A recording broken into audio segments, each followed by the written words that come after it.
Other maintenance techniques. To keep your computer running smoothly, it is important to keep files and folders uncluttered. Cluttered or unorganized folders make it more difficult to find the files you need.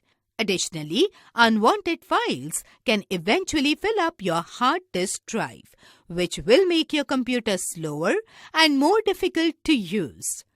There are few things that you can do to delete unwanted files and improve your computer's performance.